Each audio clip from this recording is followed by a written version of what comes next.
రాజకీయ రంగ ప్రవేశం అసలు ఎలా జరిగింది? రాజకీయాల్లోకి ఎట్లా వచ్చారు? అంటే 20 ఏళ్ళ క్రితం అండి, 99లో. అంటే నేను మొదటి నుంచి బీజేపీకి బాగా ఫేవర్ అండి. నా భావాలు అవన్నీ వాజ్పేయి గారు అంటే బాగా ఇష్టం. అంటే ఉద్యోగం చేసుకునేవాడిని, కానీ అప్పట్లో ఈ పొలిటికల్ ట్రెండ్ ఇప్పుడున్నట్టు అప్పుడు లేదుగా. అవును, ఉద్యోగాలు చేసుకునేవాళ్ళు ఏదో చేసుకుంటే ఆ ఓటు వేసే రోజున చూపించుకున్నారు వాడి ఇది పార్టీ వాడు ఏదని. మొదటి నుంచి ఉండటం. తర్వాత ఏమిటంటే ఒక పర్టికులర్ కాలం వచ్చేటప్పటికి మీటింగ్లకి దానికి తీసుకెళ్ళటం అది జరిగింది. వెళ్ళినప్పుడు జనం కాస్త రావడం, నేను మాట్లాడేది హాస్యాస్పదంగా ఉన్నప్పటికీ కూడా కాస్త మెసేజ్ ఓరియంటెడ్గా ఉండటం, ప్రజలు అట్రాక్ట్ అవ్వడం అవి గమనించారు పెద్దలు. ఇప్పుడు అదే మహారాష్ట్ర గవర్నర్ గారు ఉన్నారు కదా ఇప్పుడు, విద్యాసాగర్ గారు, వేణుగోపాల్ గారని ఇంకో ఆయన ఉండేవారు. వాళ్ళందరికీ బాగా నేనంటే పార్టీకి ఇతను అవసరం, ఇతన్ని అట్ట కాదు వాడుకోవాల్సింది అని బాగా నన్ను ఎంకరేజ్ చేశారండి. అప్పుడు బ్యాంకులోనే ఉంది, నెమ్మదిగా అంటే మళ్ళీ ఇటు సినిమాకి వచ్చాను. ఇక అప్పుడు వాళ్ళే నన్ను గట్టిగా పట్టుబట్టి బెజవాడ నుంచోబెట్టారు. కాదు మీరు నుంచోండి, ఎలక్షన్లో ఉండాలి మీరు పార్టీ అని నుంచోబెట్టారు. సరే ఏదో భగవంతుడి దేవాలని నిల్చున్నాను, గెలిచాం, అయిపోయింది అనుకోండి. ఎంత మెజార్టీతో గెలిచారు? ఎంతండి, 4-5 ఓట్లు తక్కువ, 5,000. 5,000 ఓట్లతో గెలిచారు. అంటే అప్పుడు 8 మంది అంతమంది ఉన్నారు కాంపిటీషన్లో. ఇప్పుడంతా కాంగ్రెస్ ప్రపంచం, అది బెజవాడంతా. అప్పుడు మీరు ఒక్కరే గెలిచారు. అది దాని చరిత్రలో ఒక పేజీ నాకు రాసి పెట్టింది అంతే. అవును, కృష్ణరాజు గారు కూడా గెలిచినట్టున్నారు. కృష్ణరాజు గారు అక్కడ తణుకు అటు సైడ్ పార్లమెంట్కి గెలిచినట్టు. ఆయన ఎంపీ గెలిచారు, మీరు ఎమ్మెల్యేకి గెలుచున్నారు. ఓకే, తర్వాత 5 సంవత్సరాలు అయిపోయింది. తర్వాత మళ్ళీ ఇక ఎలక్షన్కి వెళ్ళలేదు. అంటే భయం వేసింది, ట్రెండ్ మారిపోయింది, ఆర్థికంగా పెరిగిపోయింది ఖర్చు. ఓపెన్గా టీవీలో చెప్పడం మొదలెడిచారు, ఎమ్మెల్యే అవ్వాలంటే 7-8 కోట్లు కావాలంటే అని. అంత ఓపెన్గా చెప్తున్నారు. మనం ఎక్కడ చేస్తాం, మనం ఏదో కష్టపడి సంపాదించుకునేదో ఉన్నది ఆ పోయింది అనుకుంటే ఎవడు పట్టించుకోడండి. ఇప్పుడు నేను గెలిచానని ఆనందపడిన దానికి ఆనందపడ్డారే కానీ అదే ఓడిపోయింటే ఇంట్లో అసలు భోజనం కూడా పెట్టేవారు కాదు. ఎందుకంటే నీకు రాజకీయాలు ఏదో సినిమాలు తక్కువ వస్తున్నాయి కదా ఉండదు, పార్టీ అంటే అభిమానం ఉండొచ్చు, నువ్వు ఎందుకు ఉంటున్నావు తిట్టేవారు. ఇక అవన్నీ ఫేస్ చేసి నా వల్ల కాదని పార్టీలో మాత్రం కాస్త యాక్టివ్గా ఉంటాను. ఓకే, తర్వాత మిమ్మల్ని వైఎస్ఆర్ కాంగ్రెస్ పార్టీలోకి ఆహ్వానించినట్లున్నారు కదా? ఏదో క్యాజువల్గా అనేవారు కానండి, వాళ్ళకి తెలిసి నేను రానని. నాకు అసలు ఆ ఇంట్రెస్ట్ ఉండేది కాదు. కాకపోతే ఏంటంటే రాజశేఖర రెడ్డి గారు వాళ్ళు ఏంటంటే చరిత్ర కలిగిన మహానుభావులు కాబట్టి వాళ్ళంటే కొంచెం గౌరవం ఉండేది నాకు. ఇప్పుడులాగా చీప్గా మాట్లాడటం అలాంటివి ఉండేవి కాదు.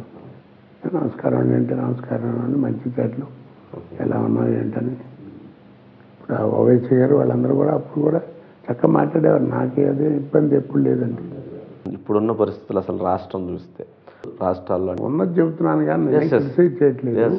ఇప్పుడు చంద్రశేఖరరావు గారికి ఆయన అదృష్టం ఏంటంటే మంచి చెడ్డగా లేటుగా వచ్చినా చేసినా వాళ్ళు ఇచ్చిన అరటిపండుని చేతిలో పెట్టినట్టు పెట్టారు స్టేట్ని. ఇంటర్నేషనల్ ఎయిర్పోర్ట్ దగ్గర నుంచి అన్నీ ఉండిపోయింది. కాబట్టి ఆయన పరిపాలించడం ఆయన కొంత తేలికే. సమానం చెప్పడం కూడా గట్టిగా చెప్పగలరు. ఇప్పుడు ఏముంది, ఇప్పుడు ఆ హోంగార్డులకి వాళ్ళకి వీళ్ళందరికీ జీతాలు పెంచేస్తాను అంటే ఇప్పుడు చేయదలుచుకుంది అదే. ఇక ఇంకేమున్నాయి ఇక్కడ పనులు ఏం లేదు. ఏదో ఉంటే కరెంటు ఖర్చు చేయించడం, వాటర్ పట్టించడం, రోడ్లు ఇవే తప్ప జనరేషన్ ఏదో పోయి చేసి అంత గొప్ప ఏం లేదు, అవసరం లేదు. అంటే కొద్దిగా గొప్ప ఆల్రెడీ డెవలప్ అయి ఉన్నటువంటి స్టేట్. ఇప్పుడు ఆంధ్ర రాష్ట్రం అంటే మరి అక్కడంతా ఇక ఆకులు పట్టుకుని విస్తృత చేసుకోవడమే కదా. విస్తృత కొట్టిన తర్వాత మరి దానికి మరి ఇప్పుడున్నటువంటి రాజకీయంగా ఉన్నటువంటి గొడవల్లో మరి దానికి క్రిటిసిజం ఏదో ఉంటుంది.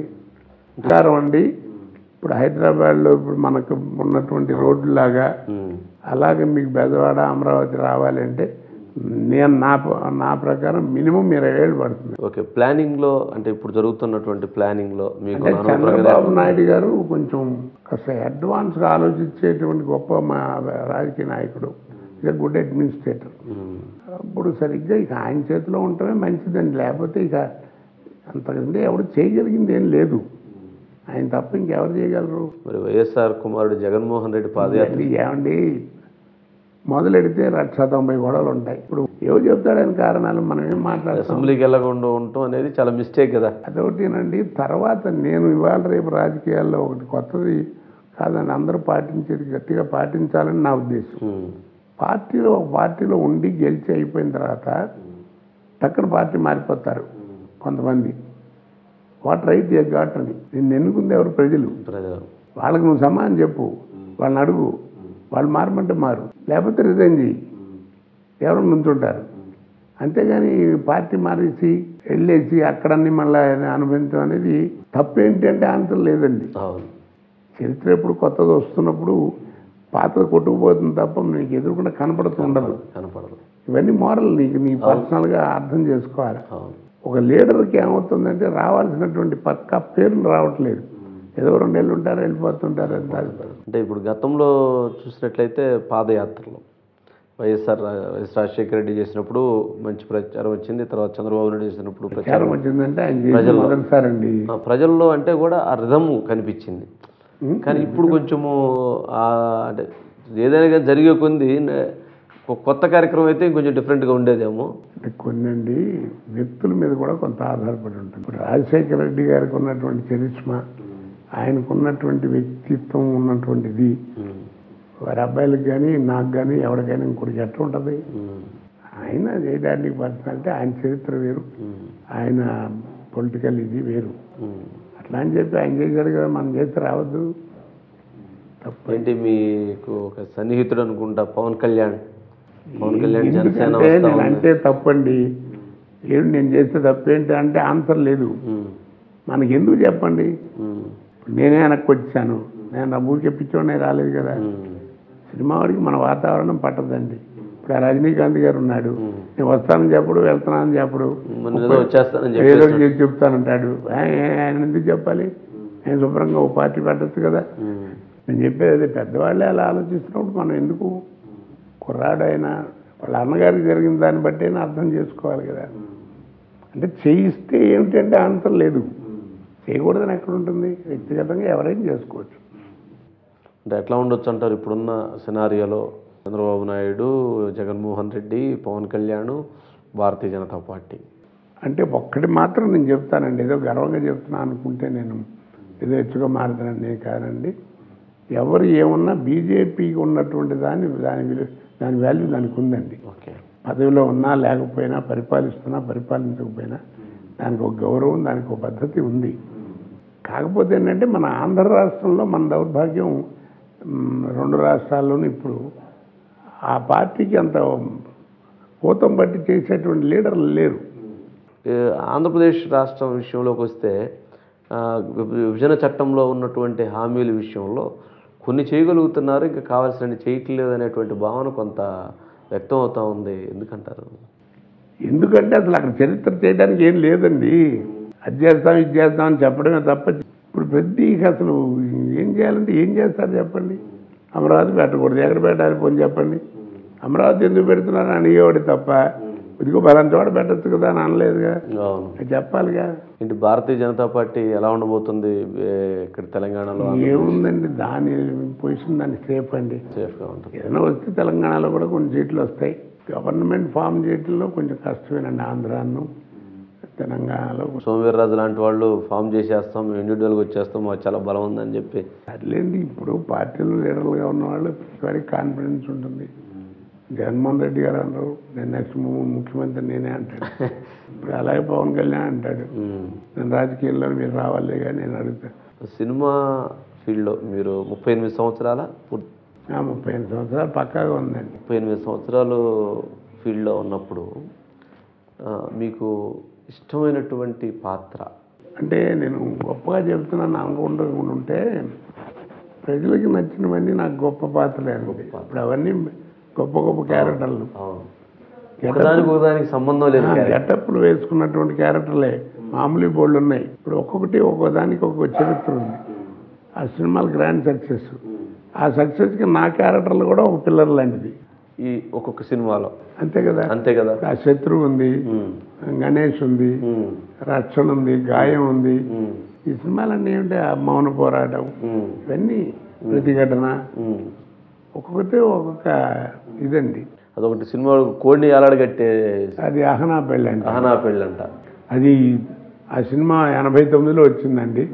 ఆల్మోస్ట్ 30 ఏళ్ళు అవుతుంది, ఆల్మోస్ట్ 25 ఏళ్ళు దాటింది. ఇంకా బతుకుంటుందండి అది. ఇంకా 50 ఏళ్ళు బతుకుంటుంది. అవును, ఇప్పటికీ ఏ సినిమాలో ఏ 30 మినిట్స్ షో వేస్తున్న కామెడీ షోలో ఆ బిట్ ఉండిద్ది. ఆ బిట్ ఒకటి తర్వాత రాజకీయంగా అన్నిటికీ ఉపయోగిస్తున్నారు. మొన్న ఏదో రాజకీయాల్లో ఒకటి చూశాను, ఓట్లు మీరు మాత్రమే కానీ ఏం లేదురా కోడినాథులారా ఆ సినిమాలో ఎలాడి కోడిని ఎలాడి తీసినట్టనే కార్టూన్ వేస్తున్నారు. ఏమనిపిస్తుంది అట్లాంటివి చూసినప్పుడు? చెవు నవ్వుకుంటూ ఉంటానండి, అయ్యో ఇంకా మనం ఈ రకంగా కూడా కాదు బతుకున్నామని. సినిమా హీరోలు వీళ్ళకంటే కూడా హీరోయిన్ల దిగుమతి ఎక్కువ ఉన్నట్లు ఉంది బాగా. అది ఒక రకంగా మంచిదేలేండి, నేను కాస్త ఆనందపడుతుంటా. ఎందుకని? గొడ్లోడు తీసి తెలుగు అమ్మాయిలను చూపించట్లేదు. అది ఏదో బొంబాయి వాళ్ళు వస్తుంటారు పోతుంటారు, పిల్లలు పాడవట్లేదు. ప్రజల మీద ఉన్న మక్కువ.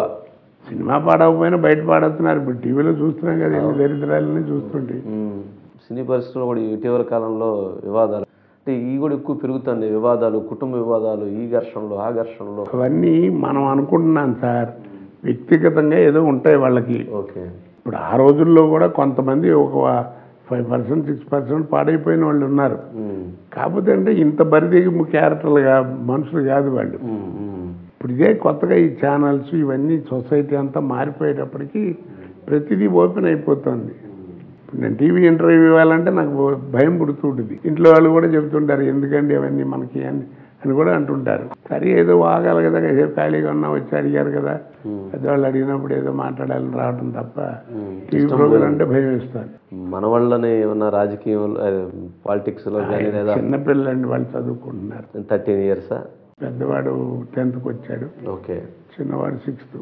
సినిమా ఇండస్ట్రీ మీద పిచ్చి వేసాలు లేవండి, నాకు అసలు ఐడియా లేవు. వాళ్ళకి మా అబ్బాయిని కూడా నేను పెద్ద ఎప్పుడు ట్రై చేయలేదండి.